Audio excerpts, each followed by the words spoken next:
Mesdames et messieurs, monsieur le député, monsieur le président de la communauté des communes, monsieur le maire honoraire, qui est dans la salle, je ne le vois plus, oui.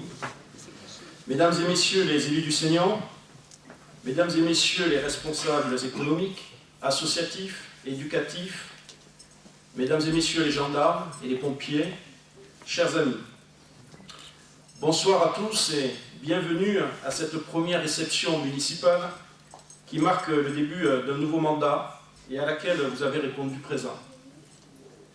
En ce début d'année, je souhaite revenir sur ces terribles attentats qui ont touché notre pays. Nous sommes déboussolés par ces actes de barbarie contraires à nos valeurs républicaines. Nous, élus qui défendons au quotidien les valeurs de la République, nous nous sommes mobilisés avec toutes les Françaises et tous les Français pour rappeler notre attachement à la liberté d'expression, notre soutien sans faille envers toutes celles et tous ceux qui assurent notre sécurité. Nous ne céderons pas face à la terreur, nous ne céderons pas face à l'obscurantisme. Notre pays est engagé dans ce combat que nous devons gagner. Et je remercie le millier de personnes venues de tout le Seignan qui s'est rassemblé le samedi 9 janvier devant la mairie. Ce soir aussi, nous sommes nombreux. Je veux sans plus attendre présenter au nom de toute l'équipe municipale mes meilleurs vœux de santé, de joie, de réussite, d'épanouissement pour cette nouvelle année 2015, pour vous, pour vos proches et ceux qui vous sont chers. Alors, Sud-Ouest a annoncé dans son édition de lundi dernier ma candidature aux élections départementales de mars prochain. Je vous confirme en effet cette information et j'aurai le plaisir de faire équipe avec Isabelle Dufaux, adjointe au maire de Tarnos, Muriel Auburn, adjointe au maire d'Ondres, et Jean Baillet, maire de Saint-André-de-Seignan. Notre équipe s'inscrit dans la majorité départementale sortante et est porteuse d'un projet pour le Seignan. Les élections départementales à venir m'imposent une intervention strictement informative et donc forcément assez courte. Je pense que c'est surtout pour vous préserver d'un long discours fleuve. Alors remercions nos législateurs de cette mesure bienveillante pour nos jambes. Partant de cette directive, j'ai proposé à mon équipe de chanter ou de danser pour cette nouvelle année. Vous voyez leur joie. Ils m'ont plutôt conseillé de revenir sur l'année 2014. C'est moins risqué pour vous et sans doute moins répréhensible par la loi. Cette année écoulée a honoré un plan d'investissement généreux pour notre commune. L'équipe municipale a géré au mieux vos impôts, qui, une nouvelle fois, n'ont pas été augmentés. Nos choix en 2014 se sont orientés sur la jeunesse, les écoles, les installations sportives, la mise en conformité des équipements, la rénovation des bâtiments communaux et le démarrage d'un certain nombre d'études. Ainsi, le plan d'investissement pour les années à venir, géré au plus juste avec les subventions de l'État, de la région Aquitaine, du Conseil général des Landes, de la communauté des communes du Seignan, a permis de mettre en place 2 programmes d'investissement pluriannuels. L'un concernant le développement du cyclable et l'autre concernant les équipements sportifs. En complément, nous avons équipé les écoles Jean Jaurès et Jules Ferry de vidéoprojecteurs interactifs, permettant à nos enfants un apprentissage plus ludique. Les écoles maternelles seront-elles équipées en 2015 ? La sauvegarde d'une classe à l'école Jules Ferry a été un moment fort de l'année écoulée. La mobilisation des parents et des élus nous a permis d'obtenir gain de cause. Je ne peux pas passer sous silence l'engagement de la municipalité, sous l'impulsion de Patricia Castagnos, notre adjointe à l'enfance et aux affaires scolaires, pour la mise en place de la semaine des 4 jours et demi. 95% des enfants participent au temps d'activités périscolaires. Ce chiffre démontre la qualité des activités offertes et plus globalement la réussite de cette nouvelle organisation. Lors de ma rencontre avec les délégués de classe de l'école Jean Jaurès, j'ai pu constater leur satisfaction sur les activités proposées. 2014 aura également été l'année de la rénovation des bâtiments publics, l'école Émile Cross, l'espace Jean Rameau et la crèche municipale. 2 groupes de jeunes adolescents se sont mobilisés. L'un sur le projet de skatepark, actuellement en cours de définition, l'autre sur la création d'une junior association pour un voyage de découverte au Canada. Et un 3e groupe est à venir sur la programmation musicale en collaboration avec l'association La Locomotive. Je suis très content de leur travail, preuve que si nous donnons une chance aux jeunes, ils peuvent s'approprier des projets et montrer leur capacité. J'en profite pour remercier notre adjoint à la jeunesse, Bertrand Lagarde, pour son engagement et sa réflexion sur une redéfinition de la politique jeunesse de la commune. Pour cela, nous travaillons avec le comité de bassin d'emploi, j'ai vu son directeur à la salle, le foyer des jeunes travailleurs, je sais que le directeur doit aussi venir, je ne sais pas s'il est déjà arrivé, ah oui, là-bas, le groupement d'employeurs pour l'insertion et la qualification, la directrice est ici, et la mission locale. De plus, une étude sera menée dans les mois qui viennent avec le service de la prévention spécialisée du Conseil général. Sur le plan environnemental, il est de notre devoir, entre autres, de veiller à la qualité de l'eau, en limitant notamment dans nos pratiques l'utilisation de produits phytosanitaires.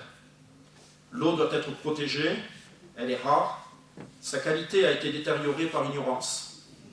Le coût de l'eau, parfois trop élevé, impacte les ménages dans leur budget.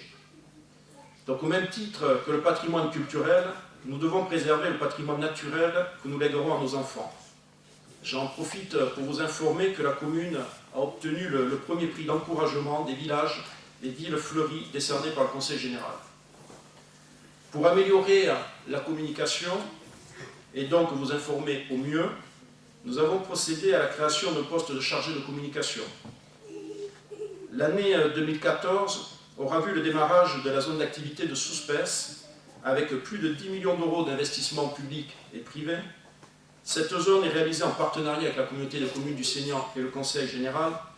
Et l'engagement de Francis Géraudy, adjoint au développement économique, fait qu'à ce jour, 7 entreprises se sont engagées avec plus de 100 emplois prévus. Ce succès nous encourage à poursuivre par la phase 2 de ce secteur et le début des travaux de raccordement de la route de Norton est prévu en 2015. Je tiens à cette occasion à vous faire part de ma vision de la communauté des communes. Je ne souhaite pas qu'elle soit uniquement une collectivité servant à distribuer des fonds de concours, mais je défendrai une communauté de communes qui porte plus de politique au service de tous. Je sais pouvoir compter sur son président Éric Guillotot et mes collègues maires pour qu'en 2015, nous puissions ouvrir sereinement ce débat. Cependant, les difficultés financières de notre pays font que la diminution des dotations de l'État est maintenue. Ce choix gouvernemental ne nous paraît pas aller dans le bon sens, au moment où nous avons tous besoin d'avoir des communes en capacité de répondre aux besoins croissants des habitants. Nous devons donc, plus que jamais, faire attention aux dépenses de la collectivité, sans remettre en cause nos priorités qui demeureront de satisfaire vos attentes. Pour vous rassurer, je vous confirme que nous avions anticipé ces baisses dans notre programme et nous prévoyons toujours un investissement global de 8 à 10 millions d'euros sur la mandature, tout en maîtrisant les taux d'imposition. Je souhaite vous donner les grandes orientations budgétaires que je présenterai lors du débat sur les orientations budgétaires le 26 janvier prochain. Je proposerai au conseil municipal un budget de fonctionnement équilibré d'un peu plus de 5 millions d'euros et un budget d'investissement de plus de 3 millions d'euros, soit un budget d'investissement équivalent à 60% du budget de fonctionnement. Ce montant est ambitieux, je le souhaite pour 2 raisons. D'une part, pour lancer des travaux importants d'infrastructure et de remise aux normes de nos équipements publics, et d'autre part, pour jouer un rôle actif dans le besoin d'investissement dans notre pays. Depuis 2 mois, de nombreux indicateurs économiques sont favorables. La parité euro-dollar, le prix du pétrole, les taux d'intérêt. Il en reste 3 qui ne redémarrent pas. Il s'agit de l'investissement public et privé, de la consommation et de la diminution du chômage. Le président du Conseil général disait lors de ses vœux que celui-ci prévoyait un investissement record en 2015 de plus de 113 millions d'euros. Ce montant est historique pour le Conseil général des Landes. Il souhaite que le Conseil général soit la locomotive départementale pour l'investissement public et ainsi donner du travail aux entreprises. Je souhaite que notre commune soit dans le wagon de tête pour accompagner cette dynamique. C'est le sens du budget qui sera présenté au Conseil municipal. Comme vous le voyez, les difficultés que nous rencontrons ne signifient pas que nous restons passifs. Je profite de ce moment pour remercier l'équipe municipale pour ses décisions, pour le travail intensif fourni lors de la préparation des dossiers. Ces femmes et ces hommes passent de nombreuses heures à la mairie au détriment de leur famille et de leurs loisirs. Ils le font dans un seul but, votre bien-être et le bien collectif. À travers eux, ce sont des milliers d'élus qui construisent nos communes, nos communautés, notre démocratie et notre pays. Ce soir, cette cérémonie est aussi en leur honneur. Certes, les investissements sur les réseaux, l'entretien des bâtiments et des voiries, sur la sécurité des personnes et des biens sont indispensables. Mais notre bien-être passe aussi, et peut-être avant tout, par les liens sociaux, par l'appartenance à une unité, à une commune. Ces repères sont parfois moins présents dans les grandes villes et leur absence est parfois la cause de certaines dérives. Ce bien vivre ensemble doit guider chacun de nos engagements. Cette richesse est en partie construite grâce à notre tissu associatif fort. Ainsi, les manifestations organisées par les associations, par la municipalité, favorisent les échanges. Les animations proposées sont des prétextes pour partager des moments sympathiques pour tous les âges, toutes les envies, qu'elles soient festives, culturelles, caritatives ou sportives. Sans de nombreux bénévoles, notre commune ne pourrait pas faire face au financement nécessaire de ces manifestations et notre ville serait bien triste, bien isolée. Alors, mesdames et messieurs les bénévoles, recevez ce soir toute notre gratitude. Ainsi, nous gardons les beaux souvenirs de 2014 et nous attendons avec impatience ceux de 2015 qui commencent à se dessiner. Pour conclure mes propos, permettez-moi de citer Nelson Mandela qui disait « Cela semble toujours impossible jusqu'à ce qu'on le fasse ». Cette réflexion correspond bien à l'état d'esprit de notre équipe depuis son arrivée. Cette ligne de conduite nous permettra cette année encore de surmonter bien des difficultés et d'entreprendre encore pour le bien-être de notre commune. Alors, chers amis, avant de vous convier à boire un verre ensemble, permettez-moi de vous souhaiter une nouvelle fois mes meilleurs vœux de santé, de sérénité, de succès pour cette nouvelle année 2015, pour vous et pour vos proches. Je vous remercie.